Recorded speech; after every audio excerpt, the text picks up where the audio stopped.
so you want to learn the entire Islam EPT course. I think we can just about cover that. We should probably start with the very basics, which is that there are two main branches of Islam. You don't need to remember all the history, but it is good context. On one hand, we have the Sunni, who make up 80% of all believers and believe in the Caliphate, which are a group of leaders that started with a man called Abu Bakr.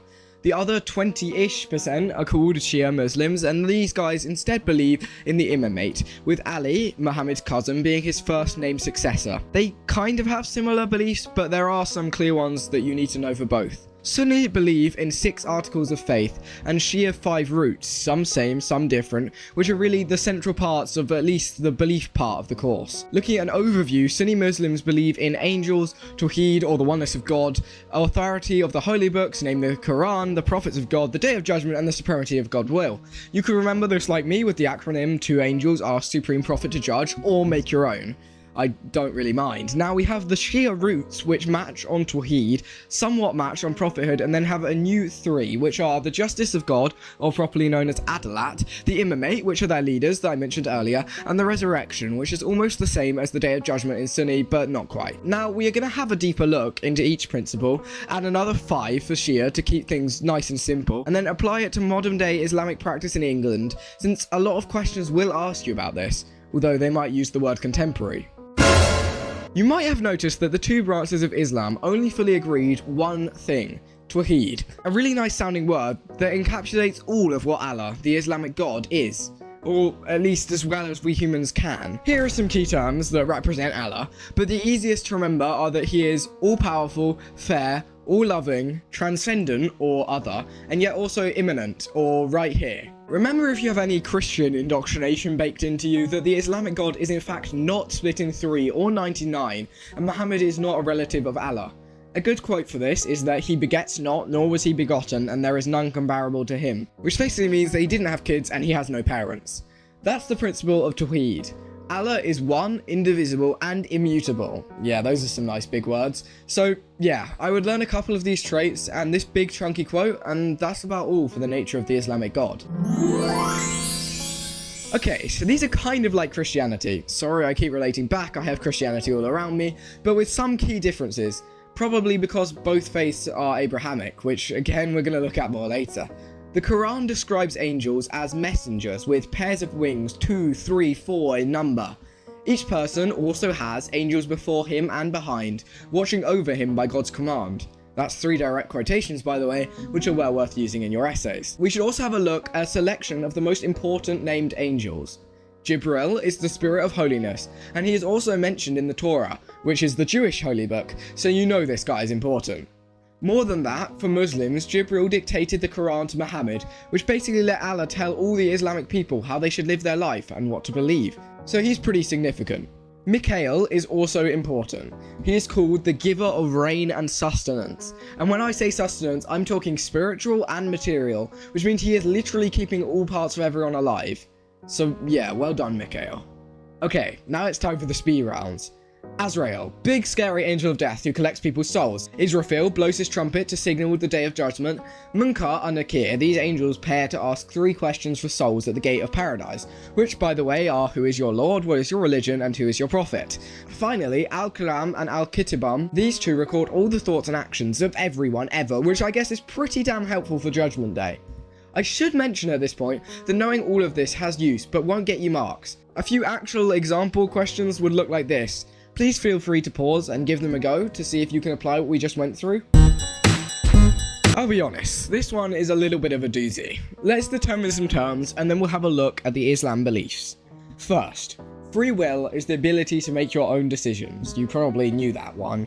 Determinism is the kinda opposite idea, which is everything is ultimately determined outside of our control, or we don't have free will. Foreknowledge is simply knowledge of the future, and predestination is similar to determinism. It means the result of everything has already been decided. I'll shove these definitions along the top of the screen for reference. Quick philosophical aside, the weird bit of determinism and predestination is it kind of removes the feeling of purpose individually. If something greater than us actually decides everything, then isn't it fine to eat infinite chocolates and play Legal Day? I mean, it's not really me choosing that path, I'm not sure. Anyway, let's actually dive into Islamic beliefs. They are a little bit divided on this one. Some Sunni Muslims do believe that God has already determined everything that will happen in the universe. Quotes like, "Only what God has decreed will happen to us," back up this viewpoint. However, the overarching viewpoint is designed to kind of fix the little crisis I had earlier. People individually have free will, it's just Allah knows what will happen, and that's kind of the big difference between foreknowledge versus predestination. This diagram kind of shows you how Allah could know what was going to happen without affecting it. Okay, so that was the two sides of the Sunni belief system, which are basically predestination or foreknowledge. They believe that Allah allows us to make our actions, but that we do have free will in these actions due to his divine justice or adalat. Make not very much sense, welcome to religion. A good way to think about this belief is with a common phrase that Muslims will use, Inshallah. Sorry if I butchered the pronunciation. This simply means if Allah wills, and it's the idea that people choose what to do, but then almost want the permission and will of Allah, their choice to come to full fruition. One last thing to mention in this topic is that it would, in my opinion, actually be grossly unfair for Allah to predestine things, since people would then be punished for actions that were really an extension of Allah's free will, not their own. Since Allah is agreed to be just by all sects, I don't think that with the evil in the world it is possible for him to be predetermining everything, and instead a timeless omniscience makes more sense. But that's just my opinion. Phew, that's us like halfway through half the course. For this one, I'm just going to plop this diagram behind me and ask you to be looking at it as I talk. Here are also some key terms that might be less obvious along the top again: Akira, which is the overall term for life after death, and Shirk, which is the sin of worshipping other gods or idols besides Allah. Okay, that diagram I had, let's also add these. Things are kind of getting crowded, hold on. Right, so when a Muslim dies, they enter a state of waiting called barzakh. Then we get the questioning by two angels. If you remember their names, you can go and get chocolate. They were called Munkar and Nakir. Finally, people await the day of judgment. But what is the day of judgment? Diagram. First, another angel blows a trumpet. They are called Israfil, but of course you knew that. The main difference between Shia and Sunni Muslims at this point is what you get judged on to get into the afterlife. Allah will be forgiving, but you must have done some stuff depending on your faith. Sunni must have faith in Allah, believe in the deeds in the Quran, and accept Muhammad as the final prophet, and even then they will be at the mercy of Allah's judgment. Shia believe that if they also follow Muhammad and the 12 Imams, they are guaranteed to paradise. I think I would go for the Shia side here. Finally, once you cross the Sirat Bridge and actually get to heaven or hell, what do they look like? Well, let me just whack a couple of massive quotes up. Basically, you want to go to heaven and not hell. I mean, it's just like every religion ever. Couple last things I'll draw your attention to. You can call heaven Jannah and hell Jahannam in Islam. And a nice little quote for each of heaven and hell are gardens of perpetual bliss versus scorching wind and scalding water. Wow, we blasted through that topic, and now we only have 3 left in the belief section. Let's go! Sticking out your guyet for the Rizzler. I heard you laugh. Don't lie, I know you did. Yes, prophethood is called Rizla in Islam. It actually means communication between Allah and humanity, by the way. We're gonna move past it now. You might remember earlier that I mentioned Islam was an Abrahamic religion. Well, that's actually relevant now. As you can see here, we basically had Judaism first, then Christianity on top. Jesus was born a Jew and he was at Passover around Easter when he died, which is why they are often near each other. And finally, Islam with their appropriate holy books. But what does this mean for prophets? Well, they are bloody complicated. You really don't need to know all of this. But just remember, the 25 prophets have been named in the Quran, with Adam being the first and Muhammad the last. It's also important that they do have Abraham, called Ibrahim, and Jesus, called Isa.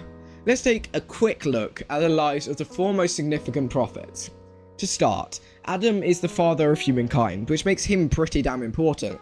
The story really matches Christianity and only diverges at one point, which is Islam does not have original sin. Instead, Adam and Eve asked for forgiveness, and Allah was merciful. The final thing Adam does is build the Kaaba, this big, important black box. Now Noah happens and saves humanity with an ark as a flood just floods and does a flooding thing and everything's flooded, including the Kaaba, which kinda sucks. I wonder if someone's gonna rebuild that at some point. Anyway, time for Ibrahim, or Abraham, who rejected the idea of idols, which are statues, and if you remember, a really big sin in Islam to worship. This sin is called shirk. He then did some miracling. He then did some miracling. He then did some miracling, tried to sacrifice his own son because it was a nifty taste of faith, and had a few other adventures. You can read the detail of it here. In the end, he rebuilt the Kaaba with Ismail, and Jibril, the really cool angel from earlier, brought a stone from heaven to finish it off. Okay, we're on to Jesus. I might leave this guy to my Christianity video, but here is the rundown if you want to pause and see. Okay, we're on to the big man himself, Muhammad. This guy lived in a place called Mecca, and experienced something kind of trippy called the Night of Power on Mount Hira. This is where Jibril actually revealed the Quran to Muhammad. However, at first, he was kind of reluctant and scared to accept the message. The Quran was also being rejected by those around him. Then, all of a sudden, he took what is referred to as a night journey to heaven, where he saw the 7 realms of heaven, angels, and more. Here, he agreed with Allah Muslims should pray 5 times a day. Then he lived a pretty eventful life, basically leading the newfound Muslim community to take over Mecca, destroying all their idols and setting up the Kaaba as a place of worship for Allah alone. To this day, it is an exceedingly important pilgrimage site, which we'll talk more about in a few minutes. I'm going to put up a bit of a random table here about each of the main prophets, significance as a leader, important aspects of relationship with God, relationship to Kaaba, and most significant aspect. Try and have a decent idea of those points for these prophets, in case they come up in 4, 5, or 12 markers.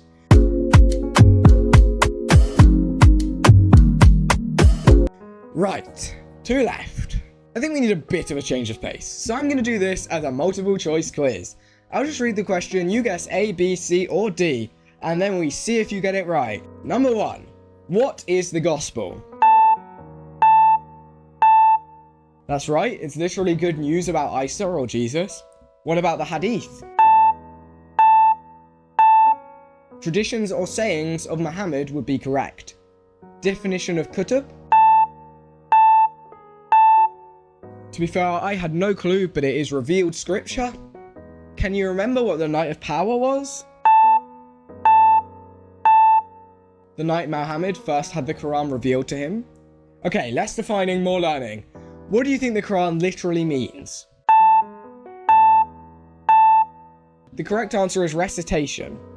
And as a side note, Islam means peace and jihad means struggle. Why does the Quran have such authority? Because it is the direct word of Allah, who is God. And what would you call someone who can recite the entire Quran? A Hafiz, and there are a ridiculous 2.5 million of them worldwide. Scripture break! This is the opening of the Quran. Arabic here.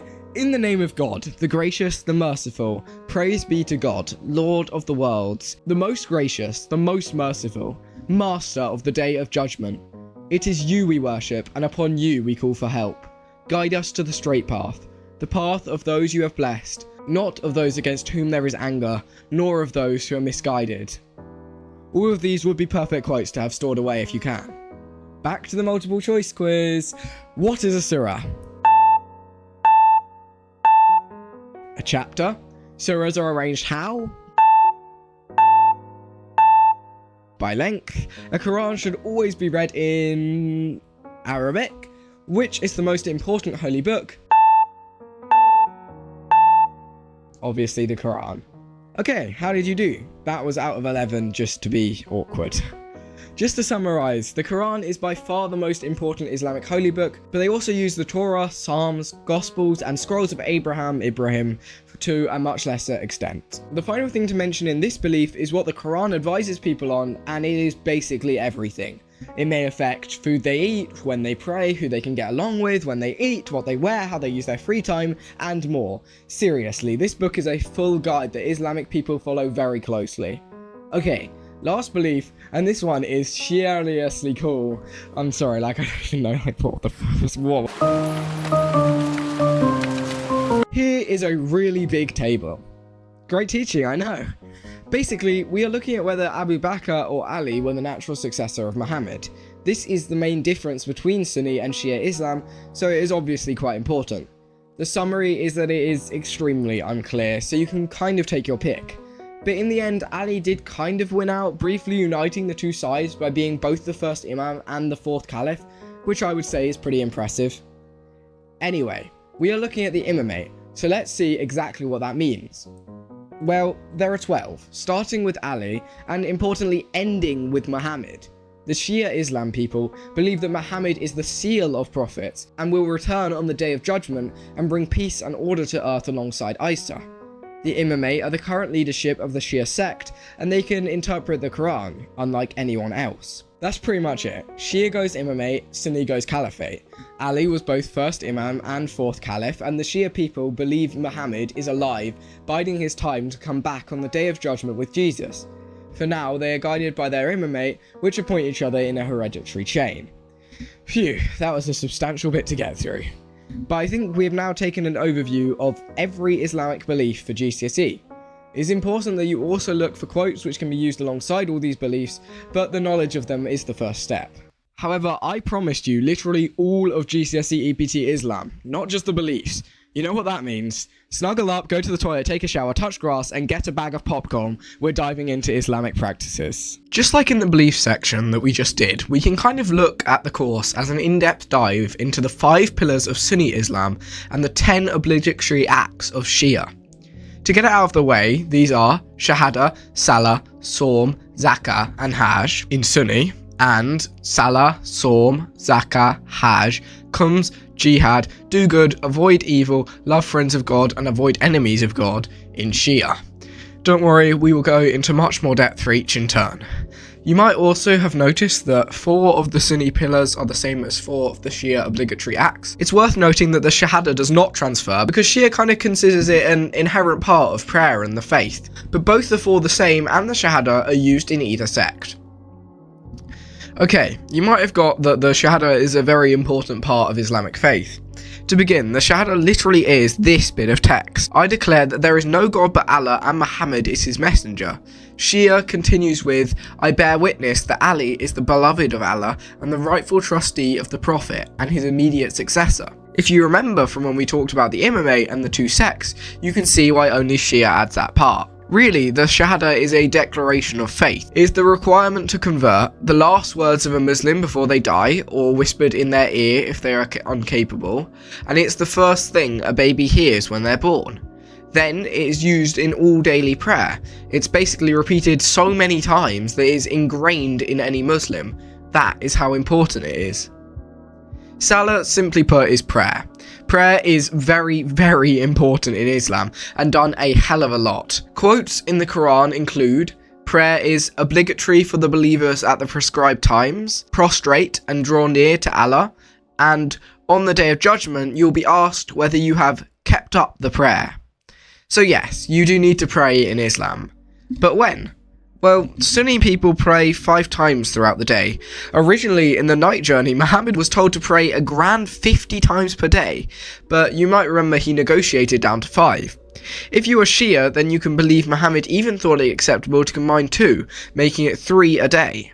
They combine midday and afternoon prayers and sunset and night prayers. Zuhr, Asra, Maghrib, and Isha. Sorry for the butchered pronunciation. Now we know the where of prayer. What is the why? Well, before prayer one must use niyat and wudu, otherwise known as the intention and the spiritual cleaning. Wudu especially has a strict guide which includes washing the hands, rinsing the face and washing the feet. Even if water is not available, Muslims may use sand or dust since this is much more spiritual than it is physical. Then the Shahada is said to open prayer. During prayer, Muslims must face Mecca as they need to face the Kaaba. Turn your face in the direction of the sacred mosque. Wherever you may believers may be, turn your faces to it. Islam prayer is then made of a sequence of actions known as rakas. Both Sunni and Shia Muslims total 17 sequences of prayer each day in the way of these rakas and recitations. One of them, sujud, means kneeling down with forehead touching the floor in a way of prostration. This shows full submission to Allah. Here is a nice long table of quotes and explanations on why salah or prayer is important to a Muslim. And these are the potential benefits of it, namely the psychological boon, which lets them have less anxiety and a better work ethic. The final thing we need to cover are prayers at the mosque instead of home. Often it is the men who go, whilst women remain at the house, and when women do go, they pray in a different room, often behind the men. Shoes are removed at the mosque, and wudu, the washing process from earlier, is carried out. Those present face the Qibla wall, which indicates the direction of Mecca before prayer takes place. It should be mentioned that for Shia Muslims, going to the mosque to pray is less important because they believe their true leader or imam to be hiding. By the way, this is how a mosque looks for Shia Islam. You can see the parts that I have mentioned, and their congregations can be really quite impressive, with hundreds or thousands of people moving in unison. Genuinely, the final part of prayer now is the Friday prayer, more officially the Jummah prayer. These are congregational prayers which are meant to have greater rewards from attendance than any others. Men are expected to attend all of them, as missing more than 4 Fridays is considered to make them less of a believer. The speech by the imam will be done first in the native language of the people as a talk on community or wider issues, then a set text is read in the original language that is Arabic. Quick side note, the Muslim community is known as the Ummah. Wow, that is a hefty pillar. Please feel free to rewind and reread that one, and then let's jump into the third. This one, to me, is the most famous or well-known aspect of Islamic faith. Sawm means to fast, and the largest fast of the year is Ramadan. In the Quran, it actually says that fasting is prescribed for you as it was prescribed for those before you, and so we know it should be done. And do it Muslims do. Really, really extremely in some cases. Sawm is a celebration of the giving of the Quran. As such, it happens in the daylight hours of Ramadan, the 9th month of the Muslim calendar. It was within this month that the Night of Power took place, which is when we said Muhammad had the first revelations of the Quran. Random quote here, the night of decree is better than 1,000 months. Muslims should really pray and fast around this time to reap the potential rewards. Here are the actual aspects of fasting that are covered. No eating and drinking from dusk till dawn, no sexual relations in this time, no TV or video games as these are purposeless, considerate behaviour towards others, some will give food to the poor, more time at the mosque, more time reading the Quran, some Muslims will pay zakah, the next pillar, this month. Honestly, a lot of these principles would apply well to anyone's life, not just a Muslim. The final thing to mention is how the day-to-day of a Muslim fasting would actually look. The most important thing for them is that they get up and eat a meal, often consisting of dates and high-energy foods before the Fajr prayer, or the first prayer at sunrise. This meal is called the suhur. They then also need a quick snack of sweet fruits at dusk, in a meal called iftar. Then after the sunset prayer, which you might remember is called Maghrib, they may eat a large dinner, spend the evening reading the Quran, and get off to bed to repeat again. Sawm is physically and emotionally draining, but the benefits Muslims believe they reap from increasing their faith through the remembrance of Muhammad's Night of Power makes it worth it to them. Also known as zakat. Zakat is the practice of almsgiving or charity in the Islamic faith. It is usually done around Sawm, which we just talked about, which is in turn done in Ramadan, which is done around the anniversary of the Quran's revelation. See, everything's nicely linked. The amount that most Muslims give in Sawm is 2.5% of their savings a year. This goes to the mosque for distribution to community causes. Muslims can also give at other times of the year voluntarily, and this is known as sadaqah. Common places that someone's zakah will go are their parents, close relatives, orphans, travellers, the needy, and those on the path to God. I should make clear that receiving zakah is not something to be embarrassed about in the Islamic community. This is because you aren't really taking charity from another, but instead having a redistribution of Allah's blessing. Further, it is important to note how material wealth is looked at in Islam. It interestingly says in the Quran that your possessions and your children are a test from Allah. Clearly, monetary success does not define a Muslim as much as their good deeds, legacy, and spiritual purity. There are some key benefits for the giver of zakah that you should know. They include following the Quran's command, purifying the giver's wealth, getting the gift back 100-fold in the afterlife, and general satisfaction of preventing greed and spreading wealth. We now need to touch on the 10 obligatory acts of Shia, which could be remembered with the acronym Keep Just Driving a Large Aeroplane. The K is for Khums, which is an additional amount that Shia Muslims must give. Since Khums means fifth, it is an added 20% that goes half to Shia religious leaders, Seems like a potential scam to me, but that's for another video. And half to charity. Random fact, the origin of this was that it was a requirement Muslim armies had to donate a fifth of war spoils back to a religious leader. Back to the 2.5% zakat that all Muslims pay. This is only necessary to be given by Muslims that have earnings and savings over a certain amount, known as the nisab, which is understood as 87 grams of gold or 600 grams of silver. Here are those numbers today. One thing that is slightly confusing is you can basically choose whether you want to use the silver or the gold, although most people use silver, but you will only pay 2.5% for being above whichever you choose, even though they are quite different. I guess it's become outdated or something and is now more about your own generosity or lack thereof. In summary, Sunni Muslims pay either 0 or 2.5% on their savings at the end of the year based on thresholds, based on silver gold prices, and Shia Muslims pay an additional 20% because of booty. Who wrote this script? This is a fun one. Hajj literally means pilgrimage, and there is one main one that Muslims do, which looks a little bit like this. What the flip did you say? Let me run you through what you actually need to know. First, pilgrimage is pretty well compulsory in Islam. In the Quran it says, pilgrimage to the house is a duty owed to God by people who are able to undertake it, which basically means unless you are dirt poor or heavily disabled, you get your ass to Mecca once in your life. Hajj specifically is a pilgrimage undertaken during Dhul Hijjah. That was really bad. The 12th month of the Islamic calendar. At other times, visiting Mecca is simply called Umrah. It's far more complicated, but for the sake of this video, Hajj is a test of faith. It's like the slightly tamer modern day version of Allah asking you to sacrifice a son to him and then at the last moment saying just murder the goat over there instead. Even if you think the god might have gone a bit crazy, simply follow what he says and the plan will reveal itself since he is all-seeing and all-powerful. Honestly, a very comforting belief to have. Right, so that's why you do Hajj, to follow God's plan and orders, to have some form of sacrifice and to fulfill your duty. But what actually happens? Quite a lot, as you might expect from the effort of the trip.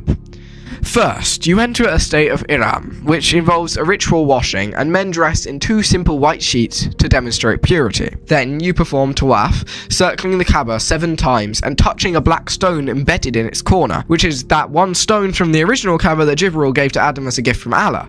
Pretty damn important if you ask me. Thirdly, you walk 7 times between the 2 hills of Safaf and Marwa and collect water from the well of Zamzam, which reflects Hajira's search for water and its miraculous appearance in one of the stories in the Islamic faith.